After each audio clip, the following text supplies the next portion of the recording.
לתלמידים ללמוד פיזיקה, ועוד לעשות את זה בשמחה. זוכרת דבר כזה? הסיבה... אני לא צריך לשאול אותך דבר על פיזיקה. הסיבה תלויה באוויר, כפי שנראה בכתבתם של עידן אבני ופז שוורץ.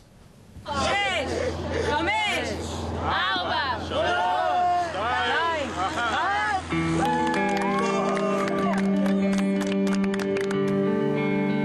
גבוה בשמיים ממריא עכשיו עוד תלמיד בדרך לבגרות בפיזיקה. היינו מהלווינגית, עושה לי פנייה של 90 מעלות. שואלת הכל ככה מתחתיך. נשמע קצת מוזר, אבל הכל בזכות מורה אחד שהחליט לגרום לתלמידים שלו לאהוב את מקצוע הפיזיקה. ויקי, אוזניות לקחת? לקחת. אישור מהמגדל קיבלת? כן. קיבלת. אבל הסיפור הזה מתחיל רחוק מהמנחת הזה בכיתת לימוד בנתניה. במה תלוי כוח העילוי של המטוס? במהירות. במהירות, מהירות האוויר.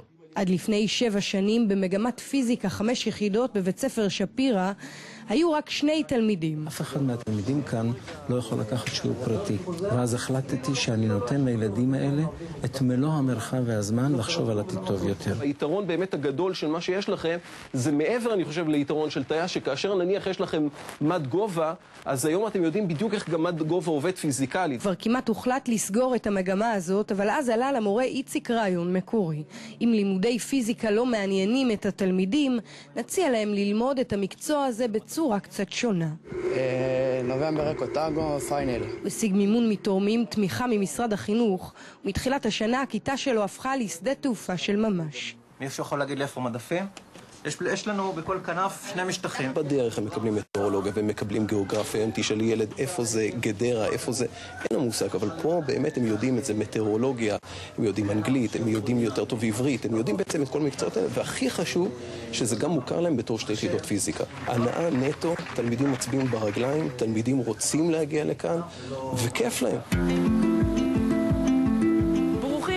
לשדה התעופה בהרצליה, לחברת מונר תעופה בע"מ. השבוע בשדה התעופה בהרצליה החלום הזה הפך למציאות. קצת מפחדת, אבל הכל מעולה. אנחנו לומדים עם לוח, עם מורה וזה, זה משהו נורמלי, ועכשיו זה משהו... יוצאים מהמציאות, ממש באוויר. במגמה שהייתה עד לא מזמן כמעט ריקה, לומדים היום 37 תלמידים בדרך לבגרות 5 יחידות בפיזיקה. הדלת למחלקות ההנדסה באוניברסיטאות נפתחה בפניהם. ומה החלום עכשיו? להיות טייס. כן, זה החלום? כן. מה אתה אומר? יאללה, קדימה. בוא נצא ליהנות. הכל בזכות מורה אחד שהחליט לצאת מהקופסה והוכיח להם שגם עם פיזיקה אפשר להגיע עד השמיים. צריך לצאת מהקופסה. זה רעיון. נכון. הנה!